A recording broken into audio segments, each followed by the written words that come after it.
धन्यवाद देते हैं कि आज ये परमेश्वर ने हमें पवित्र दिन दिखाया है कि परमेश्वर के भवन में आके उसके नाम की स्तुति कर सकें।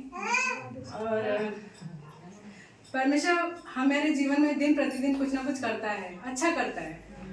प्रभु को धन्यवाद देते हैं कि दिन प्रतिदिन की भलाइयों के लिए उसका धन्यवाद देते हैं। और परमेश्वर वचन कहता है ना कि यहोवा का धन्यवाद करो क्योंकि वो भला है और उसकी करुणा सदा की है। मैं प्रभु का धन्यवाद देती हूँ कि उसकी करुणा एक पल की, एक क्षण के लिए, जीवन भर के लिए है, सदा के लिए है। मैं गवाही ये विशेष कर देना चाहती हूँ अपनी बेटी जेनेसिस के लिए कि हमारी शादी को 14 साल हो चुके थे। और 14 साल में क्या होता है, जब 1 साल हो जाता है लोगों की आस हो जाती है कि अब कोई परमेश्वर इनको आशीष देगा। दूसरा साल बीत गया, 3 साल हो गए, हम लोग ये कह नहीं अभी हम पढ़ रहे हैं, अभी अभी अभी हमारा टाइम नहीं आया, अभी हमें उधर उसकी शादी निपटानी है, अभी ये काम करना है। तो हम ये सब मतलब कह रहे थे, समस्या कुछ और थी कि परमेश्वर का उस टाइम पे समय नहीं था। अब धीरे धीरे समय बीतता चला गया, 5 साल हो गए, 6 साल भी हो गए, 7 साल भी हो गए। फिर हम कहने लगे नहीं अब हमें ये एग्जाम देना है, अभी ये करना है, वो करना है। ऐसा कुछ नहीं था। हम लोग ये सोच रहे थे कि लोगों को क्या बताएंगे कि परमेश्वर ने अभी तक हमें आशीष क्यों नहीं दी है। हम परमेश्वर का धन्यवाद देते गए। परमेश्वर में हमें दिन प्रतिदिन आनंद, हम लोग कभी इस बात के लिए निराशित भी नहीं हुए कि हमारे पास परमेश्वर ने कोई संतान के रूप में आशीष नहीं दी है। हम कभी इस चीज़ को हमने सोचा ही नहीं। जब भी कोई हमें देखता था तो उसको ये लगता ही नहीं था कि हमें इस चीज़ की कमी है। हम प्रभु में सदा आनंदित ही रहे। धीरे धीरे पापा मम्मी को भी होने लग गई, अब रिश्तेदारों को भी ये चिंता होने लग गई कि अब इनके पास कोई आशीष नहीं है। अब धीरे धीरे मम्मी ने भी बोलना शुरू कर दिया कि ऐसा है, अब ऐसा करो डॉक्टर को दिखा लो। तो हमने कहा ठीक है, डॉक्टर को भी दिखा लिया, सब कुछ नॉर्मल है, कोई परेशानी नहीं है। फिर पता चला चलो अच्छा ऐसा करो, अब समय बीत गया है, घर वालों से भी कई ऑफर आए कि ऐसा उनके यहाँ बेबी है, आप चाहो तो बेबी अडॉप्ट करो, मतलब गोद ले लो। ये बात भी आने लग गई। तो मैंने मम्मी से कहा देखो मम्मी जी अभी समय नहीं गुजरा है, हमारा परमेश्वर का एक नाम है। परमेश्वर कहता है मैं अद्भुत युक्ति करने वाला सामर्थी पराक्रमी परमेश्वर हूँ। अद्भुत युक्ति का मतलब क्या हो गया कि वो युक्तियां करता है जब इंसान की युक्ति सब खत्म हो जाती है। अद्भुत युक्ति का मतलब क्या है? यही तो हुआ ना कि जब हम इंसान सोचना बंद कर दें, जब हमारी उम्मीदें खत्म हो जाएं, तब हम उसका अद्भुत काम देखते हैं। जहाँ डॉक्टर कुछ नहीं कर सकते, जहाँ कोई इंसान कुछ नहीं कर सकता, जहाँ हमारी सारी कल्पनाएं व्यर्थ हो जाती, वहां हम परमेश्वर का नाम लेते हैं। तो मैंने सबको यही बोला, मैंने परमेश्वर का वचन बताता है कि वो अद्भुत युक्ति करने वाला पराक्रमी परमेश्वर है। उसका नाम अनंत काल का पिता है, वो शांति का राजकुमार है। तो जब उसका नाम ये है तो वो जरूर हमारे जीवन में कुछ ना कुछ कार्य करेगा। जब लोगों ने कहा कि आप अडॉप्ट कर लो, मैंने यही मम्मी से कहा मम्मी जी अभी समय हमारा नहीं आया, अभी समय आने दो, एक समय आने दो, हमें वहां तक तो जाने दो। फिर बाकी लोगों ने भी ये कहा कि ऐसा करो अब तुम गोद ले लो। तो मैंने कहा देखो एक सारा और एक अब्राहम का जीवन हम देखते हैं। सारा कब उसको परमेश्वर ने आशीष दी? 90 साल में। और अब्राहम कितने साल का हो गया था? 100 साल का। उसने क्या कहा? सारा और अब्राहम उस समय पे वो योग्य ही नहीं थी, उनकी योग्यता समाप्त हो चुकी थी। बूढ़ा बूढ़ी, एक बिल्कुल 90 वर्ष और 100 वर्ष का बूढ़ा बूढ़ी, आप समझ सकते हैं क्या इनकी स्थिति है। इस बात को हम मनुष्य नहीं समझ सकते। मनुष्य क्या करते हैं? हंसते हैं कि अरे अब तो कुछ हो ही नहीं सकता। लेकिन परमेश्वर की मार्ग क्या है? जिस मार्ग को वो खोले उसे कोई बंद नहीं कर सकता। तो परमेश्वर ने उस समय पे हमारे लिए मार्ग खोला।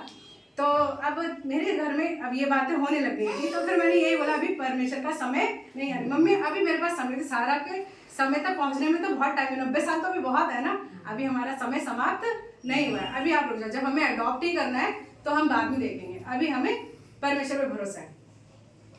धीरे धीरे अब जो मम्मी ने क्या काम करना शुरू किया कि उन्हें लगा इससे समझाना मुश्किल है, तो मम्मी ने क्या करा, खुद ही घुटने टेके, और जो हमारा कभी आप लोग आए होंगे तो उसका लोग जानते हैं प्रेयर हॉल बना हुआ है, तो वहाँ पे वो कपड़ा बिछाती थी और पापा और मम्मी वहीं पे बैठकर मम्मी आंसुओं से वो कपड़ा भिगो देती थी। इतना रोती थी कि परमेश्वर तू चाहे तो सब कुछ हो सकता है, मैं कुछ नहीं कर सकती, तू सब कुछ कर सकता है।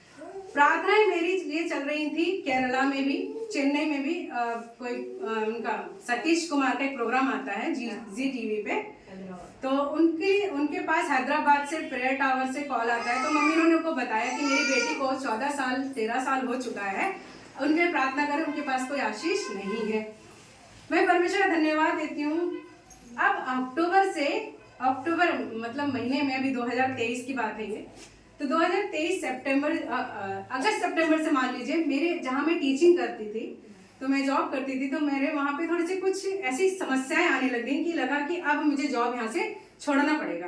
अच्छा, कभी भी हमारा ये होता है कि जब हम कभी किसी जॉब में होते हैं तो हम मिड में नहीं छोड़ सकते, हमें क्या होता है प्रॉपर उनको रीज़न देना होता है कि किस वजह से हम जॉब छोड़ रहे हैं। तो मैंने उनसे बोला कि ऐसा है, आप मैं ऐसे माहौल में, मतलब कुछ माहौल ऐसा हो गया था कि मैं उसमें अब काम नहीं कर पा रही थी, और मैंने उनको यही बोला, मैंने कहा देखो परमेश्वर हमें आशीष देगा। मैंने इनसे बात करी, पहले डिस्कस किया कि हमें परमेश्वर आशीष देगा, हमें कहीं ना कहीं कोई स्टेप लेना पड़ेगा। तो जब मैंने ये निर्णय लिया कि आप परमेश्वर, मैं लॉ लगाती हूँ कि मुझे कुछ आशीष चाहिए, तो मैंने अपने स्कूल में डिसाइड कर लिया कि अब मुझे पैसे की ज़रूरत नहीं है, इतनी है, मुझे पैसा नहीं चाहिए, पहले मुझे मेरी आशीष चाहिए। मैंने कुछ समय परमेश्वर के लिए निर्धारित कर लिया। कहते हैं ना कि परमेश्वर के लिए कुछ करना पड़ता है। मैंने कुछ नियम बना लिए कि इतने समय से इतने समय तक मुझे प्रार्थना करनी है, ऐसे मुझे प्रार्थना करनी है, इन विषयों के लिए प्रार्थना करनी है। और अब मेरी जो सबसे अच्छी चीज़ होती है, सबसे अच्छी चीज़ सबके लिए एक जॉब ही होती है कि हमें उसकी नीड होती है। मैंने उसको बोला मैं वो नहीं चाहिए परमेश्वर, अब मुझे जो चाहिए वो तू जानता है। और मैंने विश्वास के साथ प्रार्थना करनी शुरू कर दी। सिर्फ मैं अकेले करती थी, मैंने अपने हस्बैंड से नहीं बोला था इस बात के लिए कि नहीं आइए हम लोग प्रार्थना में बैठेंगे, आप भी करो। मैं इस बात को मैंने आज तक उनसे कहा ही नहीं। मैंने कहा ये मेरी रिस्पॉन्सिबिलिटी है, मुझे दीजिए परमेश्वर, मुझे चाहिए, मैं जानती हूँ कमी मेरे अंदर है। मैंने यही बोला, मैंने कहा मुझे ये नहीं पता कमी है या नहीं है, लेकिन मैं जानती हूँ आप मुझे देने वाले परमेश्वर हैं, सब कुछ देंगे। अब एक समय ये आया, इन्होंने भी बोला नीलू ऐसा करें, अब कुछ नहीं हो सकता। मेरे हस्बैंड भी कह रहे हैं अब ऐसा करते हैं, अब बच्चा अडॉप्ट, बच्चा गोद ले ही लेते हैं। मैंने इनका चेहरा देखा, मैंने कहा दूसरे कह रहे हैं कोई बात नहीं, अब मेरे पति भी कहने लग गए इस चीज़ को कि अब बच्चा अडॉप्ट कर लेते हैं। तो मैंने कहा अच्छा ठीक है, आप कुछ समय मुझे और दो, प्रभु चाहेंगे हमारे लिए उत्तम मार्ग जरूर खोलेंगे। मैं बस यही बोलती थी, परमेश्वर तेरा वचन बताता है तू चमत्कार करने वाला परमेश्वर है, जो उस समय पे तो चमत्कार कर सकता था, तू कहता तू कभी बदलने वाला परमेश्वर नहीं है। जो हम देखते हैं आदिकाल में जो परमेश्वर हमारा था, वो आज भी वही सामर्थी परमेश्वर हमारा है। जो कार्य उसने आदिकाल में किए थे, जब समय आया था तो उसने आज भी वो काम कर सकता है। मैंने यही बोला परमेश्वर तेरा वचन बताया तू चमत्कार करेगा, तू चमत्कार करता है, तू मेरे जीवन में वो चमत्कार करने जा रहा है। मैंने जब अपने स्कूल में जैसे हमारे फर्स्ट टर्म खत्म हुए, हाफिली एग्जाम खत्म हुए, मैंने अपना रेजिग्नेशन दे दिया, तो लोगों ने मुझसे पूछा, सवारे पूरे स्टाफ में खलबली मच गई कि ये स्कूल क्यों छोड़ रही है, एकदम से मिड में ऐसा क्यों इन्होंने स्टेप लिया। तो मैंने उनसे ये बोला कुछ नहीं, मैंने किसी के ऊपर कोई दोष नहीं लगाया, मैंने सीधा बोला नहीं कुछ नहीं, मैं प्रभु ने मुझे मतलब आशीषित कर दिया है। तो वो लोग सब कहने लगे अच्छा। मैंने हाँ यही रीज़न है, आप ये रीज़न, जबकि अभी तक ऐसा कुछ नहीं था। मैंने विश्वास से बोल दिया कि हाँ हो गया। अक्टूबर में मैंने स्कूल छोड़ दिया था, लास्ट मेरा स्कूल था वो अक्टूबर में था। ठीक 1 महीने के बाद ही, जिस समय पे स्कूल में गई थी उसके ठीक 1 महीने के बाद ही परमेश्वर ने मुझे आशीष दे दी। मैं इस बात के लिए इस परमेश्वर का बहुत बहुत धन्यवाद देती हूँ कि सच बात है कि मैंने विश्वास किया और परमेश्वर ने ठीक 1 महीने बाद मुझे बता दिया कि हाँ है। अब मैं इनसे बोल रही हूँ, अब मैं अपने पति से भी ये बात बोल रही थी कि देखो परमेश्वर ने हमें आशीषित कर दिया। इन्हें विश्वास नहीं हो रहा है, अब इन्हें विश्वास नहीं हो रहा, नहीं ऐसा नहीं है। और वो दूर जाके बैठ गए। मैंने कहा नहीं, और मैं गेट पे खड़ी ऐसे, मैंने कहा नहीं परमेश्वर ने हमें आशीषित कर दिया है, इन्हें विश्वास नहीं हो रहा। मैंने कहा नहीं हो गया। प्रभु का मैं हृदय से धन्यवाद देती हूँ। उस घड़ी से लेके और जब तक मेरी बेबी डिलीवर नहीं हो गई तब तक परमेश्वर ने उससे मुझे और मेरे पूरे परिवार को संभाला। अब जब बेबी पास में होता है तो लोगों की एडवाइस भी हमें मिलती है, बेटा घर से बाहर निकलो तो ये लगा लेना, पता है ना। कोई कह रहा था कोई लहसुन लगा लेना, कोई कहता था हींग लगा लेना। अब मैं परमेश्वर का धन्यवाद देती हूँ कि परमेश्वर ने हमें एक ही चीज़ लगाने के लिए बोला है कि पर जब भी हम निकलते तो हम अपने माथे पे, अपने शरीर पे क्या लगाएं, अपने आप को किस में ढापें, लहू लगाए हम यीशु का। मैं जब भी बाहर निकलती थी, मैं जब भी डॉक्टर को विजिट करना है, बस डॉक्टर को विजिट करना होता था, और चर्च मैंने एंड टाइम तक नहीं छोड़ा। लोग कह रहे हैं आपका पहला है, इतने साल के बाद उसकी केयर करो। मैंने कहा जो परमेश्वर ने दिया उसे कोई छीन नहीं सकता है, उसे कोई छीन नहीं सकता। इसे परमेश्वर ने दिया, क्या मैं इसे परमेश्वर का भवन ना दिखाऊं, क्या मैं इसको परमेश्वर के पास ना लेके जाऊं। मैं जाती थी, जबकि बहुत सारे लोग कहते भी थे अरे समझती नहीं है, जाती हैं आती हैं, स्कूटी पे बैठती हैं, ड्राइव कर से जाती हैं तो झटके भी लगेंगे, होगा वो होगा। मैंने कहा नहीं, जब परमेश्वर ने दिया, जब लोगों ने मुझसे कहा, कुछ समय मेरा निकट ही रह गया था, जब उन्होंने कहा अब नीलू तुम घर पे रेस्ट करो, तभी मैंने कुछ दिनों का रेस्ट किया था। मैं परमेश्वर का धन्यवाद देती हूँ, ना मैंने अपनी बेटी ना अपने पर कभी हींग लगाया है, ना लहसुन लगाया है, ना कुछ लगाया है, ना किसी लोगों के कहने में आई, ना सुनने में आई। मैंने बस परमेश्वर यीशु मसीह का लहू लगाया था, जिस लहू में हम लोग सुरक्षित रहते हैं।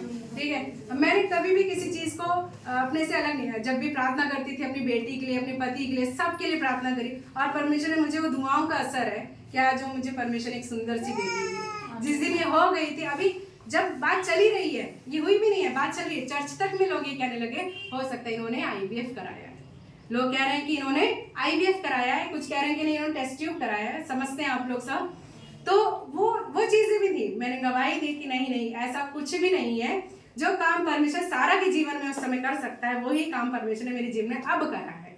ठीक है, जो काम उस समय पे जब हम ये जो टेस्ट ट्यूब और IVF जैसे नाम अब ले रहे हैं, उस समय तो क्या ये फैसिलिटीज ही नहीं थी, ये फैसिलिटीज ही नहीं थी। आज तो हम इसलिए नाम ले रहे हैं क्योंकि ये मेडिकल लाइन में फैसिलिटीज हैं।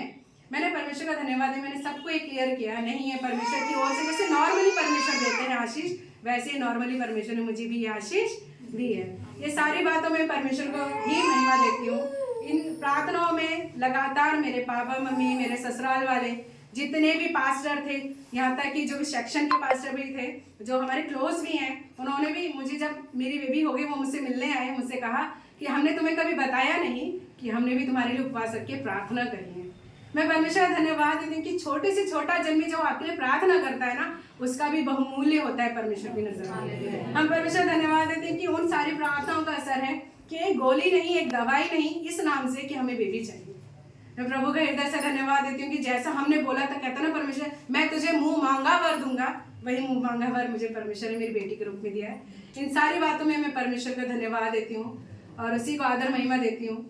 और धन्यवाद देती हूँ सभी के लिए जिन्होंने मुझे पीलीभीत में रहकर मेरे लिए प्रार्थना करी है, जिन्होंने मेरे हर जगह जहाँ जिस क्षेत्र में जिसके पास जिसके कानों में बात पहुँची, उन सभी ने मेरे लिए प्रार्थना करी। और एक सबका मैं हाथ जोड़ कर धन्यवाद देती हूँ कि आपकी प्रार्थनाओं का असर है कि आज परमेश्वर ने हमें मम्मी पापा होने का सौभाग्य दिया है। और एक बात भी थी, मैं ये सोचती थी परमेश्वर अगर समय गुजर भी रहा है तो पक्का मैं तेरी कोई भलाई देखूंगी। अगर मेरे जीवन में समस्या आ भी रही है तो परमेश्वर उसके पीछे भी तेरी कोई भलाई छुपी है। मैंने किसी की बात का बुरा नहीं माना। होता था ना जब बच्चों का बर्थडे होता था, एक समय ऐसा आया था कि जब बच्चों का बर्थडे होने लग गया था, बच्चों के नामकरण होने लग गया था, हमारे पास आशीष नहीं थे, हम शर्माने लग गए थे कि परमेश्वर वो हमसे छोटे हैं, उनके पास आशीष है, कि परमेश्वर वो हमारे बात के जिससे शादी हमारी बात की हुई है, अब उनके बर्थडे में हमें जाना गिफ्ट लेके और हमारे पास आशीष नहीं है। लेकिन परमेश्वर ने हमारी धीरज को देखा। परमेश्वर वचन कहता है मैं धीरज से हवा की बात जोता रहा और उसने मेरी ओर झुककर मेरी दुआई को सुना है। और ये बात सही है कि उसने मेरी ओर झुककर मेरी दुआई की ओर कान लगाया है कि बेटी तुझे ये चाहिए, मैं तुझे यही दूंगा। तो जब कभी हमारे जीवन में समस्या है तो कभी घबराना नहीं है ना। होता है ना कि परमेश्वर हर बात के लिए हमें टेस्ट करता है। जैसे अभी एग्जाम चल रहे हैं बच्चों के, हम देख रहे हैं अभी समय बच्चों के एग्जाम चल रहे हैं, जब तक वो एग्जाम में पास भी होंगे वो दूसरी क्लास में प्रमोट नहीं होंगे। यही समस्याएं, यही जो बातें हैं वो हमारे जीवन में आना जरूरी है, जिससे पता चलता है कि अगले परमेश्वर हमें आगे और क्या आशीष देगा, तभी तो हम ले सकते हैं। तो परमेश्वर का हम धन्यवाद देते हैं कि सारी समस्याओं के बीच में, सारी निंदाओं के बीच में भी परमेश्वर ने हमारा मुंह को उजाला किया है। मैं धन्यवाद देती हूँ, सारी बातों में आदर महिमा देती हूँ यीशु के नाम से मांग। धन्यवाद।